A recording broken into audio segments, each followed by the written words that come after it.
All right, welcome everyone.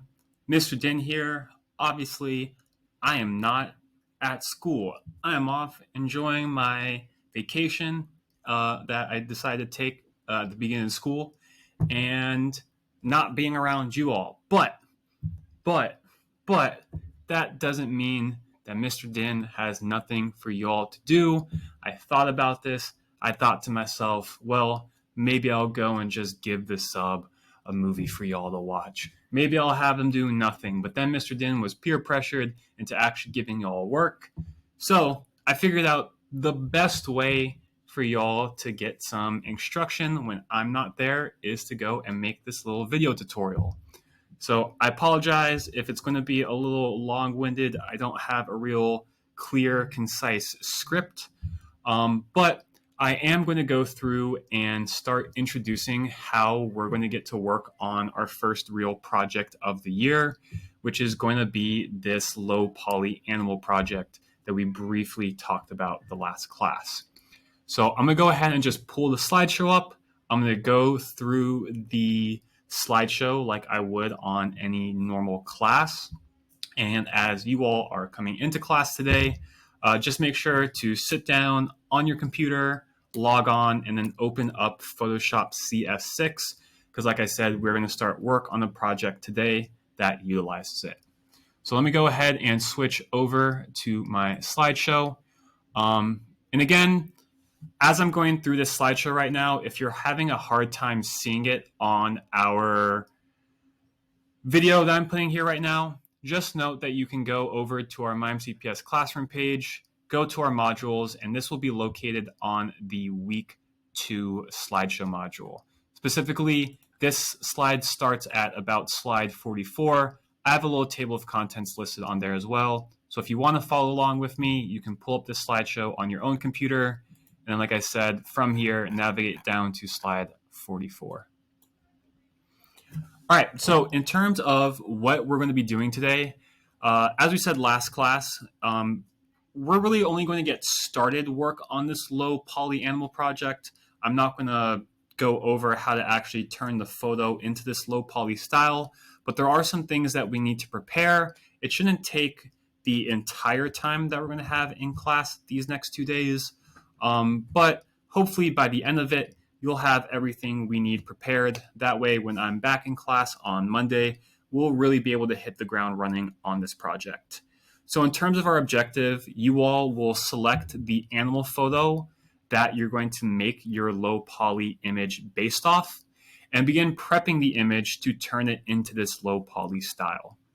So on today's just agenda, I'm going to do a few things. I'm going to go over some examples of projects. We're going to talk about finding a good high quality photo for this project. I'm going to go over how to actually start preparing it. And then you'll have studio time for the rest of class to prepare your own image. Now, looking ahead, tomorrow, obviously, I'm not going to be here as well if you're watching this on the block day. But looking ahead, when I come back to class on Monday, we'll review this information that we're going over class today if anybody needs it. And then when we're ready, we'll go on and actually start turning our image low poly. So first things first, I want to go over some examples of this project. And the thing I want you to keep in mind as we're looking at these examples is two things. One is the symmetry. So if we look at this project right here, you can see that this image is pretty much kind of perfectly symmetrical. If I take my mouse and kind of move it right down the middle of this image, you can see that on either side of it are perfectly symmetrical. So that's going to be one part of this project, is how can we take and edit an image to make it look perfectly symmetrical. And then the other thing you're probably going to realize is the stylization of this image. So when you're looking at this one and maybe some other examples up on the board, you can see here that the images are kind of completely comprised of these little polygonal shapes. Most are going to be triangles, but we obviously have some that are a little bit more rectangular, a little bit more diamond-like. But again, the main kind of thing to take away from all of these works of arts is that each of them have this perfectly symmetrical look. and then the actual image is again comprised of all of these small little shapes like we see here on the tiger and giraffe. Again, some more examples here. Same thing on all of them. All of them are almost perfectly symmetrical.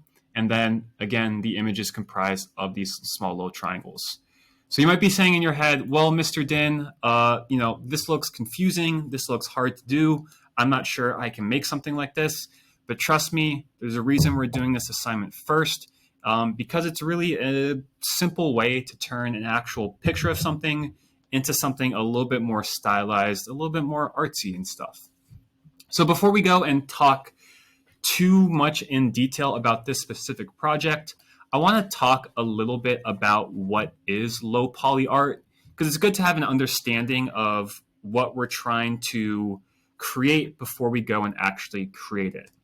So low poly art really kind of refers to 3D video games, especially early 3D video games. And if you don't know, 3D video games, 3D graphics, any sort of kind of 3D rendered image you see on a computer screen is made up of what we would call polys or polygons.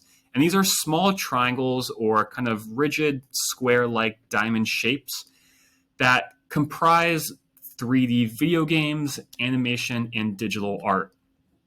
And like I said, this kind of low poly style is kind of a throwback to retro video games.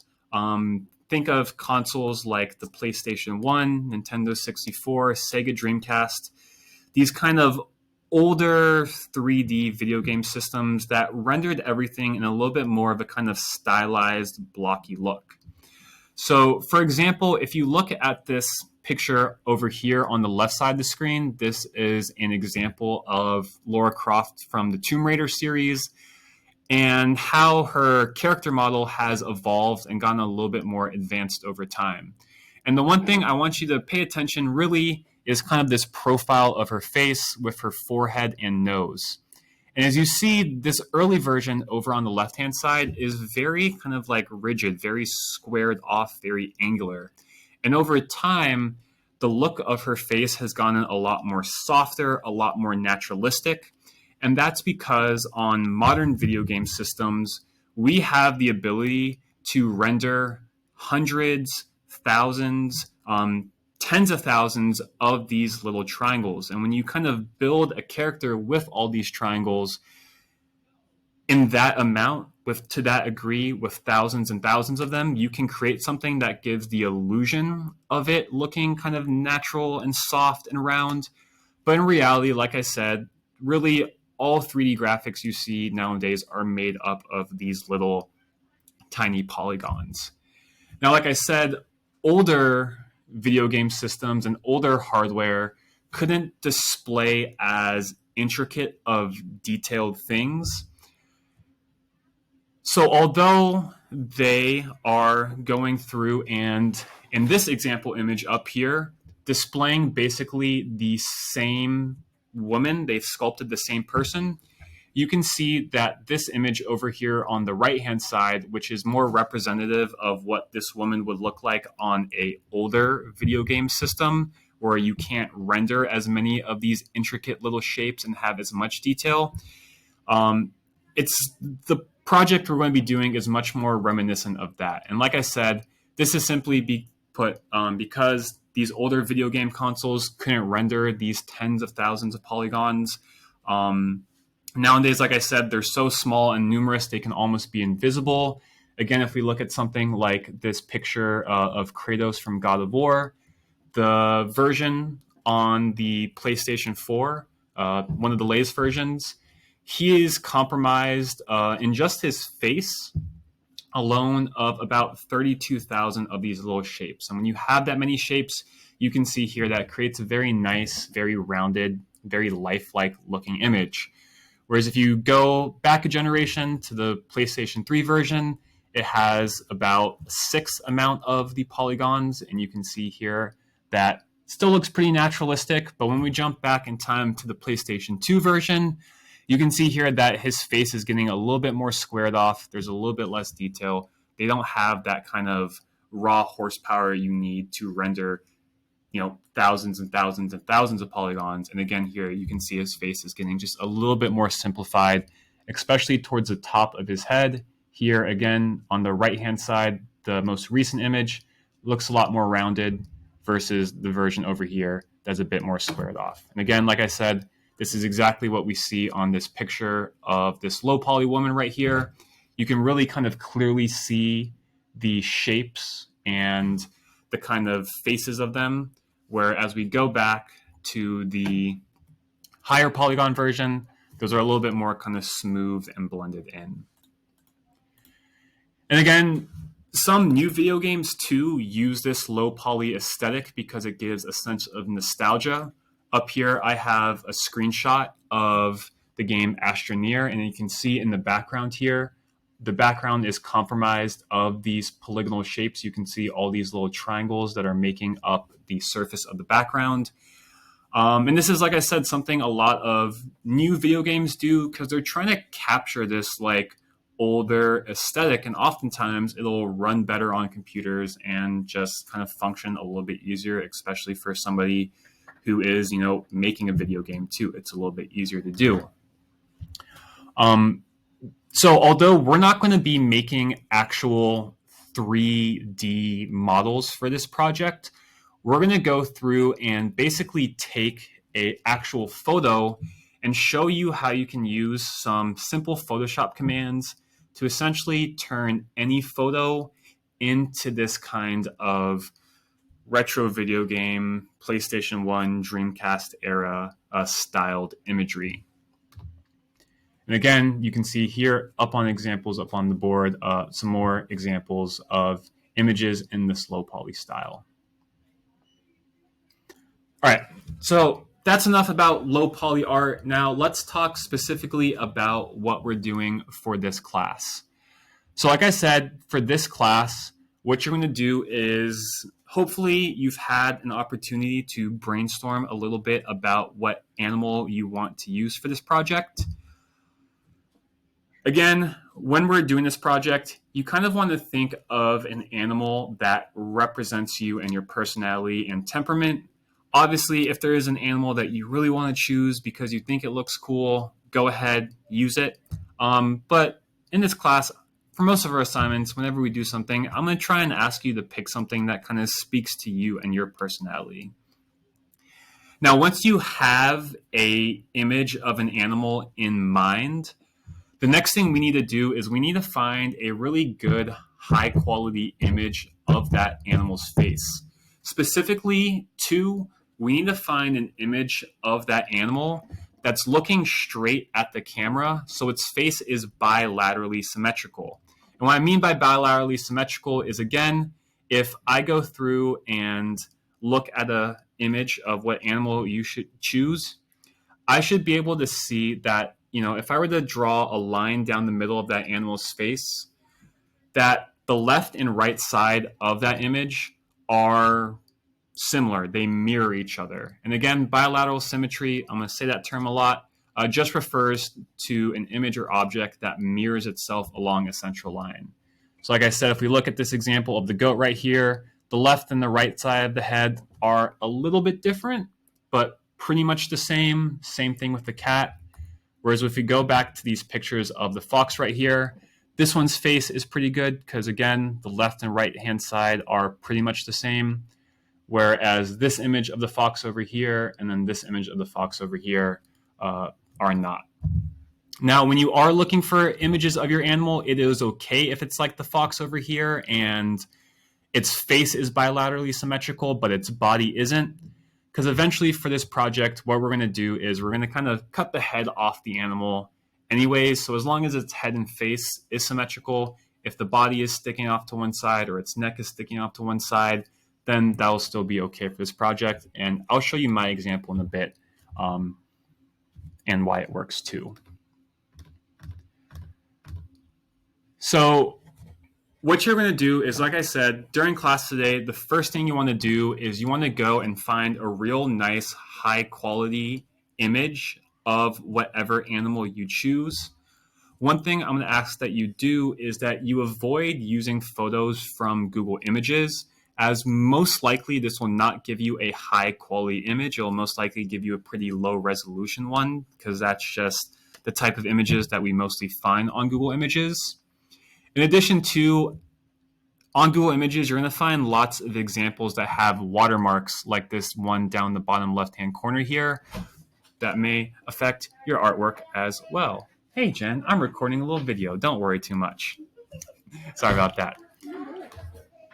So again, the reason that we want to have, and our teacher just walked in there and embarrassed me, so I'm sorry about that, class. I'm so sorry that I had to go and do that. But the reason we want to find high quality, high resolution images is just because it's going to make your final image look a lot cleaner. You can see here on this picture of this cow's head right here, one is an image that I found on a high quality, high resolution website. The other image is one that I found the same basic thing on Google Images. And you can see here that the one that I found on Google Images is a lot less crisp. You don't see nearly as much detail, which for this project and all of our other projects will lead to a less crisp, less detailed, less high quality finished product. So places I recommend looking for images for this project are going to be websites like Unsplash, Pexels. Pixabay is a website that we used to recommend, but we don't do so anymore because they've actually recently blocked it on MyMCPS Classroom. But as you're looking for images to use for this assignment, I have these websites linked in our modules section of MyMCPS Classroom. So if you go to our modules, ooh, my face is here all of a sudden. Ew, no one wants to see that. But if you go to our modules and you go to the low polygon animal project, there will be a link here where it says websites to find images of animal. And like I said, I have Unsplash and Pexels linked right here.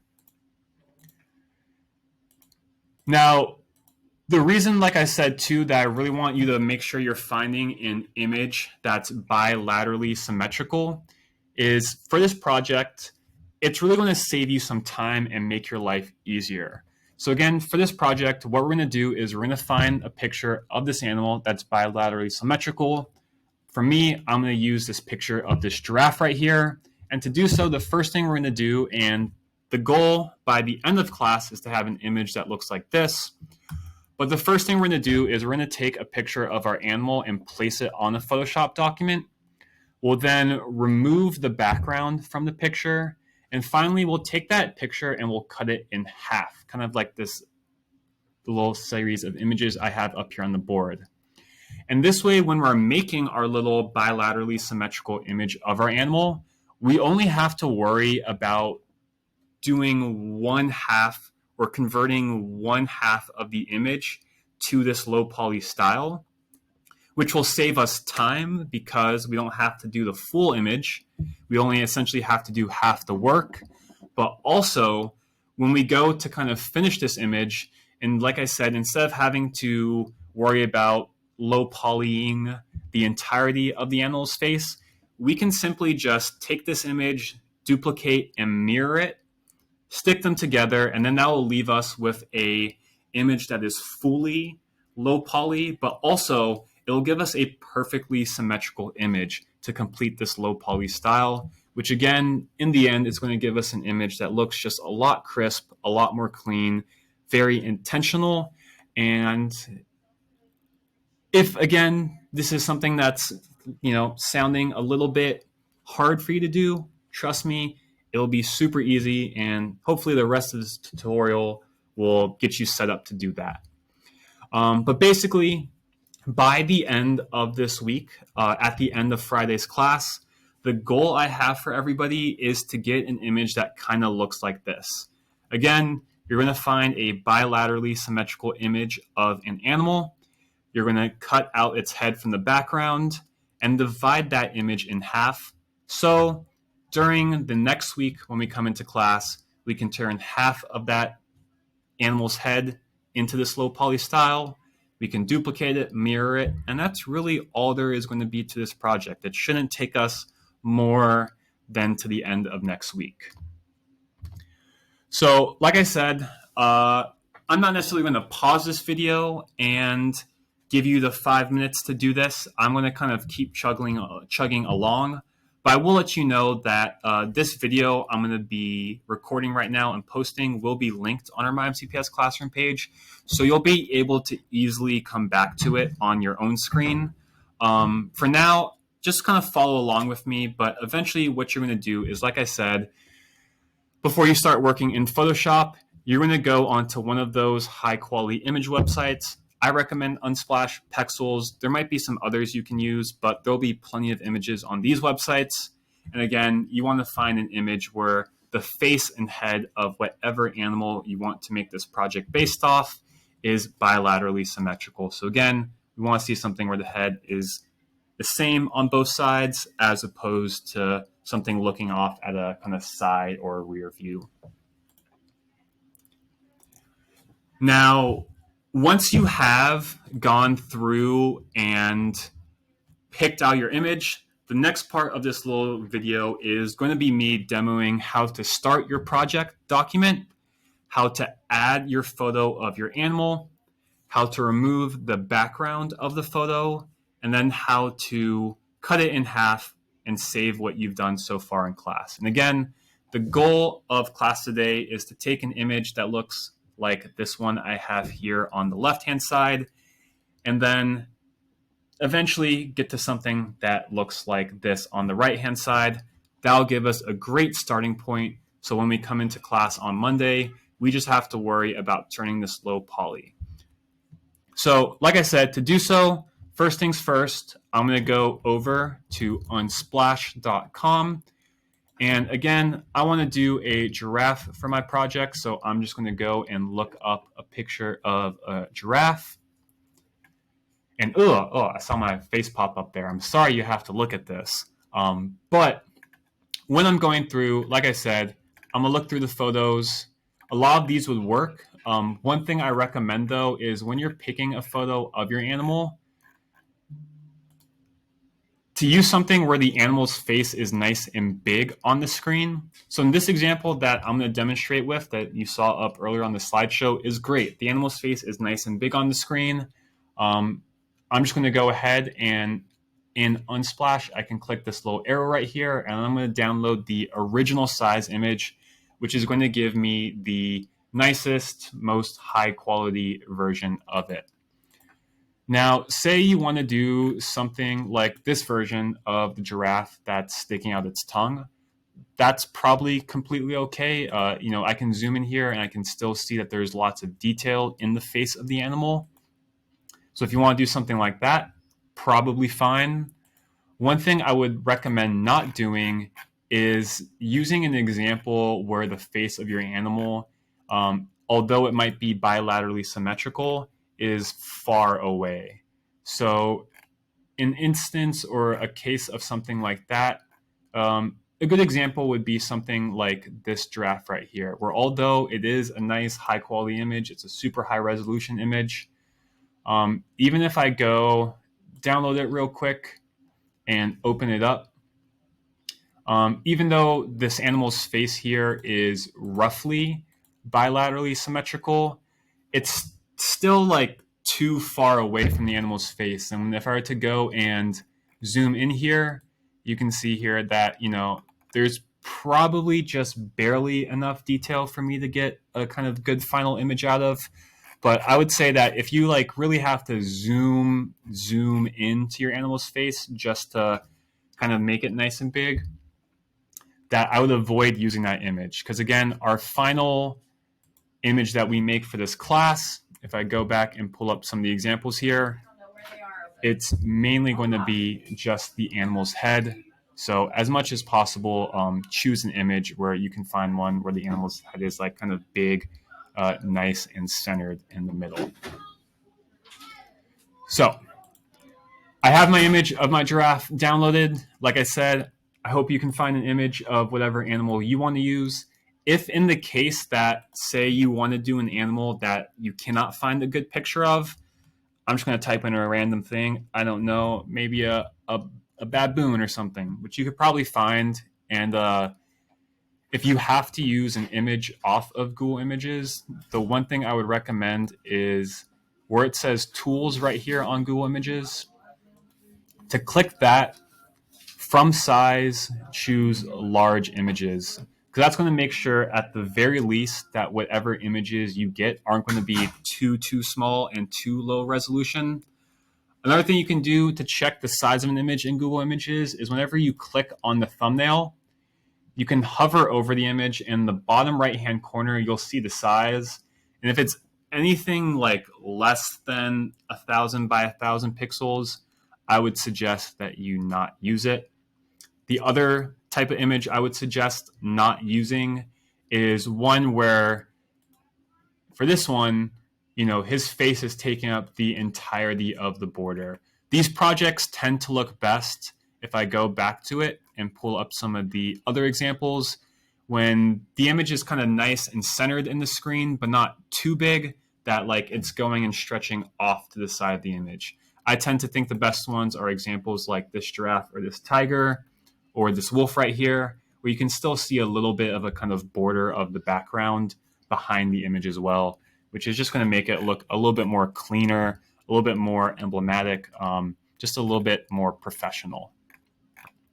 So at this point, what I'm going to do is I've kind of stopped talking about the project and what we need to do for now. At this point, I want to go over, well, how do we actually take this picture of this giraffe that I downloaded, and how can we take this thing and remove it from the background and then cut it in half.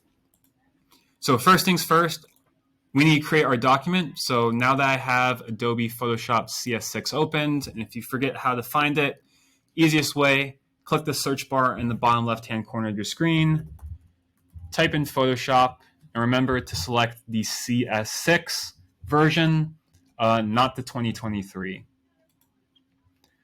Once you have opened up Photoshop, remember to create a document. We're going to click File at the top left-hand corner. We're going to click New. And as far as the name of the document, we're going to name it our last name _ low poly animal. And then as far as the dimensions of the document, for most people, I'm going to recommend using a document that's 8.5 inches wide by 11 inches tall. And the reason for that is because most pictures of the animals, most of y'all's projects are going to end up being kind of taller than they are wide, just because that's how most animals' heads are shaped. If for some reason you chose an animal, like in this example, I have this pug right here. If you chose an animal that has maybe like a really wide head, you might want to do one that is 11 inches wide by 8.5 tall.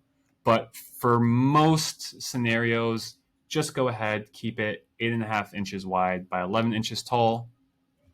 As far as the resolution, I'm going to set that to 150 pixels over inches. And then everything else we don't need to change. Keep the color mode the same, keep the background contents the same. Don't worry about what's in this like little advanced settings. Go ahead, just double check that your name is your last name _ low poly animal.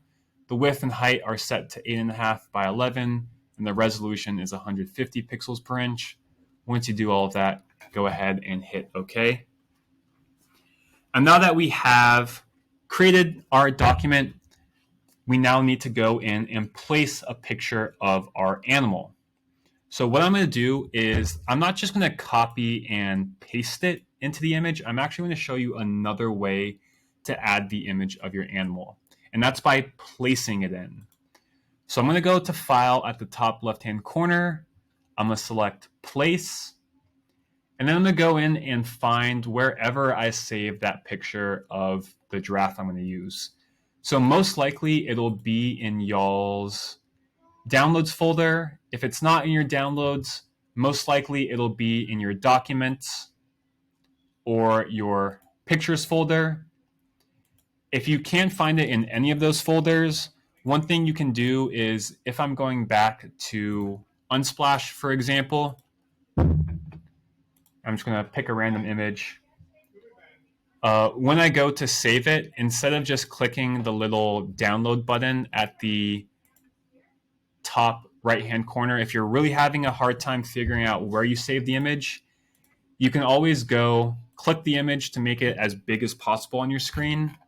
You can right-click, choose Save Image As, and then just take note of what folder it's saving to. That will be the default folder. If you're having a hard time finding the image you saved, it'll probably be in whatever folder that little Save Image As recommends. I do recommend, though, just clicking the download free button, because at least on these websites, it'll guarantee that it'll be a good JPEG file that will work flawlessly with Photoshop. All right. So once I'm here, like I said, I'm going to place in my image of my animal by clicking File at the top left-hand corner, selecting Place, and then choosing my picture of my giraffe. Now, once I place in my image, the next thing I want to do is ensure that my picture of my giraffe is basically sized up so that its head and its face is as big as I can possibly make it without kind of going off the edges of my document.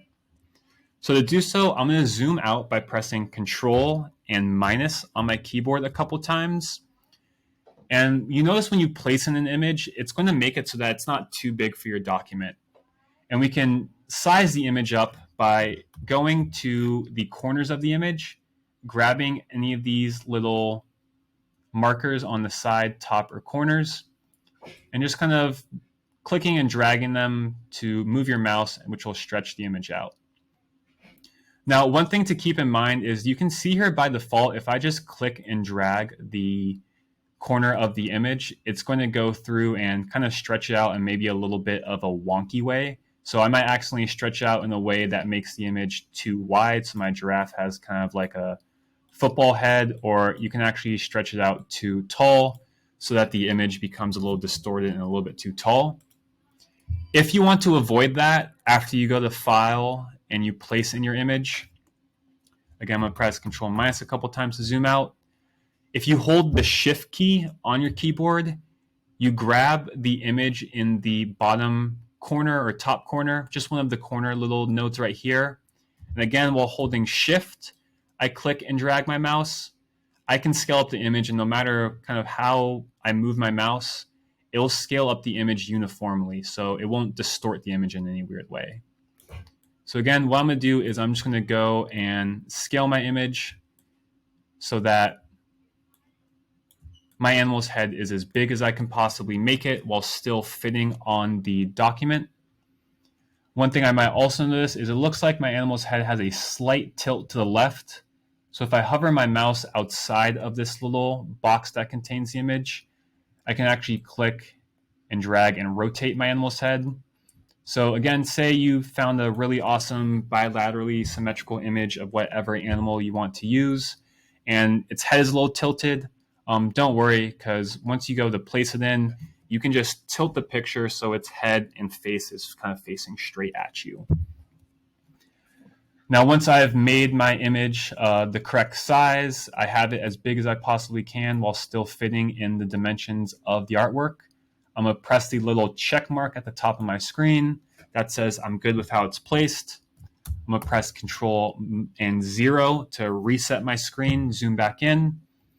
And now what we have to do is we have to go and remove the background from this image because we just want the animal's head and face. And like I said, we then need to go and cut the animal's head in half. So first things first, I'm going to go over how to remove the head from the background. And to do so, we're going to use what is probably going to be the most important tool in Photoshop, which is the polygonal lasso tool.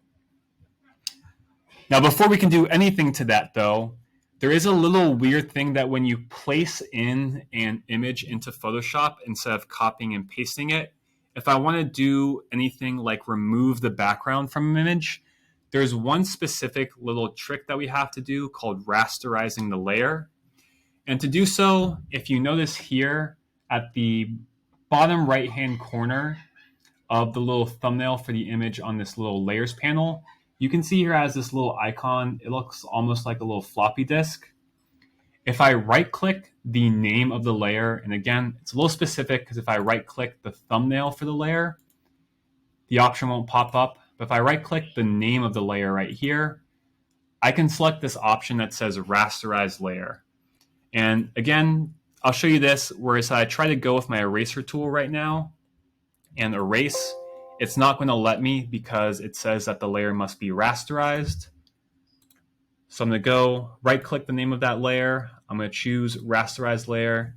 And now if I have my eraser tool, I can go and start to erase. But obviously, erasing everything precisely takes a little bit of a time. It can be something you do for this, but instead of using the eraser tool to remove the background, we are going to select it with the low poly lasso tool and then use this to remove the background. And to find the low poly lasso tool, if you go 1, 2, 3 down from the top of your toolbar, there'll be a tool called the lasso tool. It looks like a little loop of rope. Now, this tool works by, you can essentially click and kind of draw with your mouse to select an area, and then you can remove it by hitting the delete or backspace key. But the lasso tool isn't very forgiving because you kind of have to lasso everything in one go. And if you accidentally, slide your hand, make a movement, you might lasso something that you don't want, and it'll be hard to kind of undo that. So instead, what I'm going to suggest is you right-click the lasso tool and select the option that says polygonal lasso tool. And this is going to be probably your favorite tool in all of Photoshop. And the way it works, I'm going to zoom in nice and big on my screen here, is I can click once with my mouse, and then you're going to see this little line that emanates from the point that I clicked and kind of follows my mouse wherever I go. I can click, which will make another point, and it'll allow me to create a line that goes off from that point. And I can click around to the point where I got back to my original part, and I can either double click anywhere kind of near that original line, or if I kind of line up that line right where this little shape started, you can see a little tiny circle will pop up next to my lasso tool, which means if I click there, it'll go ahead and make a selection of that area, which I can go and delete things. The other reason selections are pretty cool is if, for example, I take my brush tool and I paint in, you can see here that's only going to paint in that area I selected. You can tell you selected an area because if you ever see these little, we like to call them kind of marching ants, it's like a little bunch of white lines that kind of march across the border of the selection. That means the area is selected, and you can deselect the area by going to select at the top of your screen, selecting deselect, or just following this little hotkey up here by just pressing Control D. You can see that little line went away, and now if I went and use my brush tool, I can paint outside that border. So what we're going to do is we're going to use the polygonal lasso tool to go ahead and start lassoing around the perimeter of my giraffe's head. So to do so, I'm going to zoom in with my mouse, and I'm going to start just kind of picking an arbitrary point. I'm just going to kind of start at the top of its head right here. And like I said, I'm going to use this lasso tool to go and just kind of start roughly outlining my giraffe's head. Now, I'm not going to be too concerned about getting any of these tiny, tiny little details, like any of these little individual tufts of fur. Because again, when we turn this into a low poly project, you're not going to see them really. We're not going to be able to capture that much detail. And that's okay too, because doing this a little bit more rough, having some straight edges is going to give us a little bit more of an angular kind of low poly look regardless. So like I said, I'm just kind of going around the perimeter of my giraffe image just roughly. And the cool thing about the low poly tool, it's a little bit more forgiving. So say I accidentally click off to the side here and I make a little bit of a selection off where I want to be. If I click the delete key on my keyboard, it'll undo that last selection and I'll be able to go and continue lassoing, which is why this tool is, for the most part, a lot easier, a lot more forgiving to use than the actual lasso tool. So I'm just going to kind of quickly continue to go and select the edges of this. If I need to zoom out, again, I can press Control plus and Control minus. One thing too, I'm using the lasso tool. If I kind of just bring my mouse down to the edges of the screen, it'll also like move the screen around with me, so I don't have to worry too much about zooming in and zooming out. So let me quickly go lasso around the rest of this guy. And like I said, I'm not worried too much about perfection. I'm not going to worry about any of these little individual hairs. I'm just going to kind of go and just try and get the majority of its kind of overall face shape. And this is why I said too, you don't have to worry about if, for example, in my image, its neck is not bilaterally symmetrical because it's sticking off to one side, but its face is still looking directly at the camera. And I'm going to cut his head off his neck anyway. So, you know, if your animal is, its body is off to one side, its neck is off to one side, but the face is still bilaterally symmetrical, then you don't have to worry about that. We'll just cut it right off. All right. So I'm almost done with my little giraffe right here. I'm going to go ahead and finish this bit up.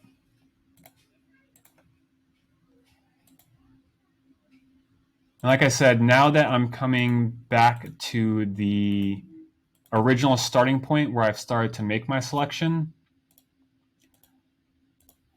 you'll see here that as I zoom in, once I hover my mouse over towards the start of this line, there's going to be a little tiny circle. It's super hard to see, but it pops up right next to the little cursor. And if I see that circle, I know that if I just click my mouse once, it'll go ahead and complete that selection. However, if you are having a hard time finding it, as long as you're just kind of generally near the start of that line, I can double click my mouse and I'll just complete the selection. So now if I zoom out, you can see here, I'm getting that little kind of dancing line of ants, marching line of ants rather, along the edge of what I've selected. There's one last thing we kind of need to do to this before we go and split the image in half, which is obviously if I go and press backspace or delete right now, it'll delete what I have selected, which is my animal's head. But remember, I want to go and delete everything outside of this selection, essentially. So all I'm going to do is I'm going to go up to the top of my screen. I'm going to click where it says select. I'm going to choose the option that says inverse.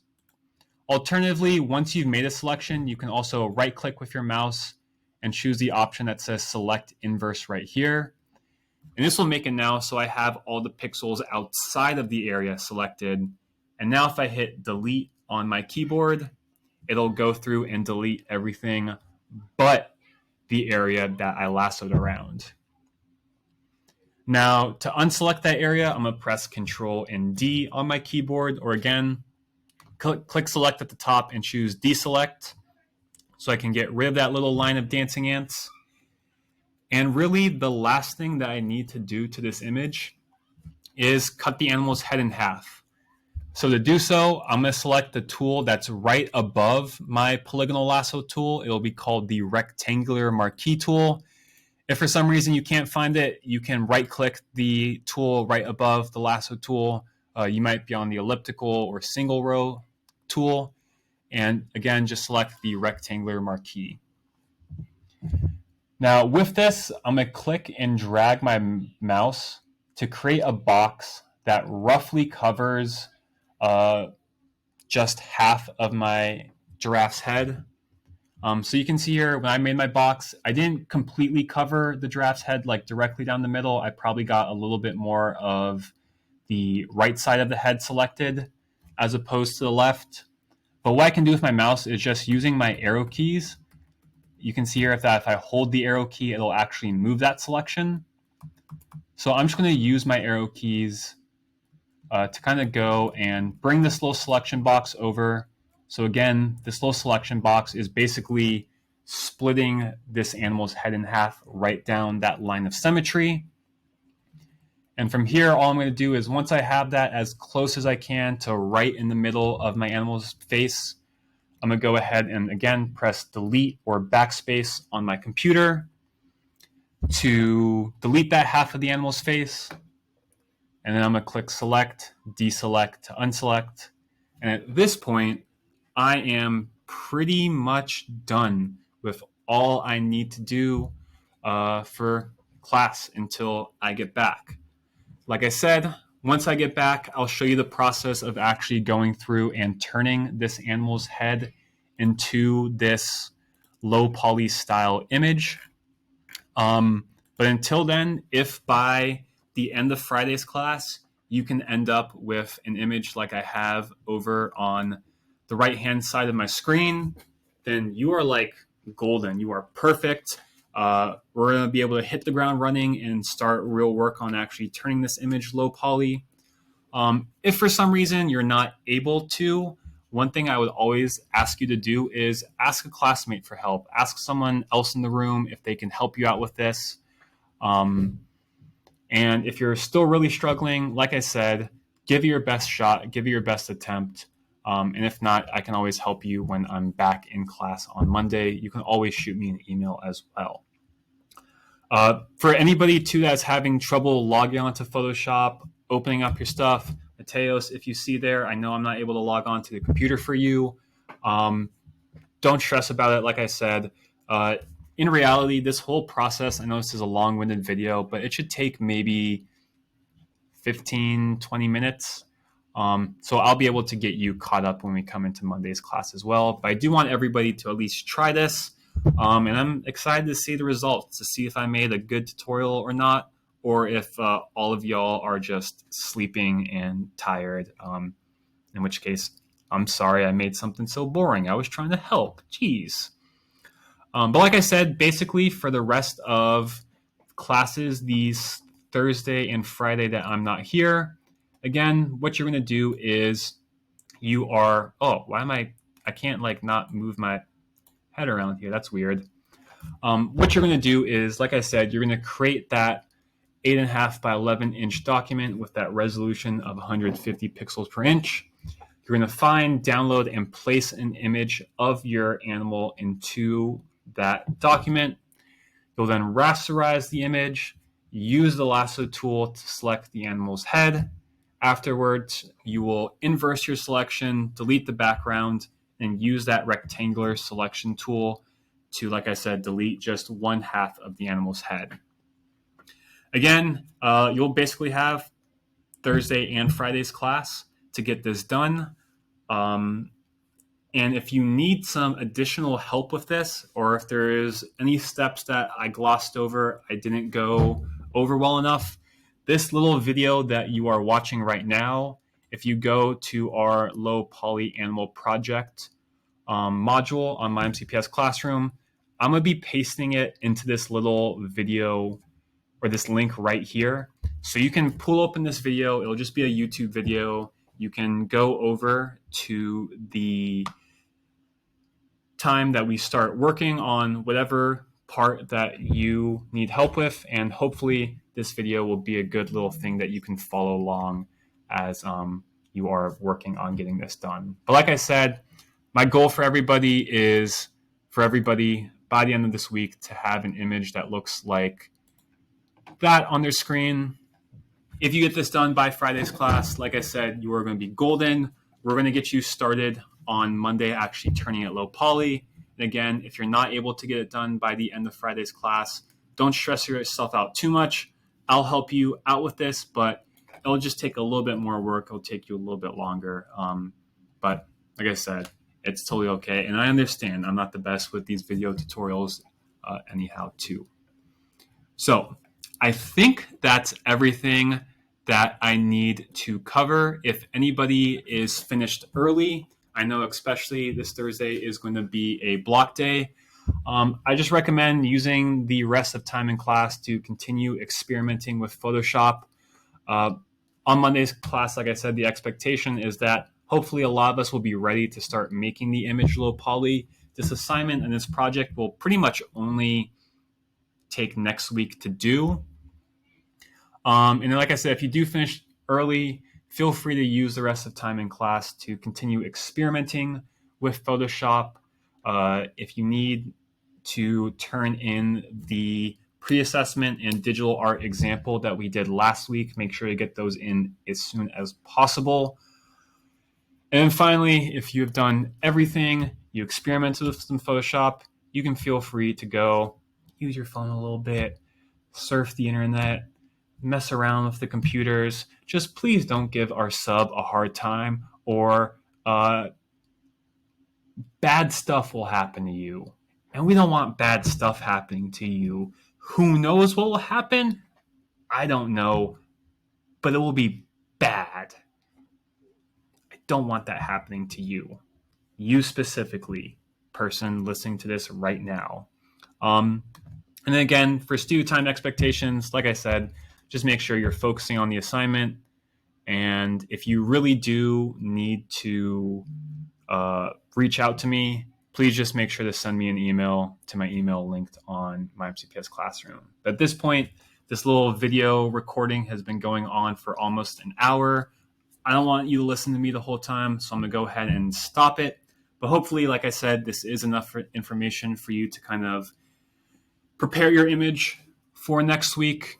And like I said, if you need to follow along with this tutorial anymore, just go ahead and select the video tutorial right here. And I'm going to go ahead and link that right now. So you should be able to go and view that. So don't give the sub a hard time. Don't damage the computers. If you do, bad things will happen. But if you don't, and you do your work, good things will happen. So let's just keep it at that. Anyways, I'm going to go and enjoy myself and listen to music and have fun and not be in school. I wish you all could join me, but at the same time, I don't, because I'm an adult and you all are little children. I don't know how to end this. Bye.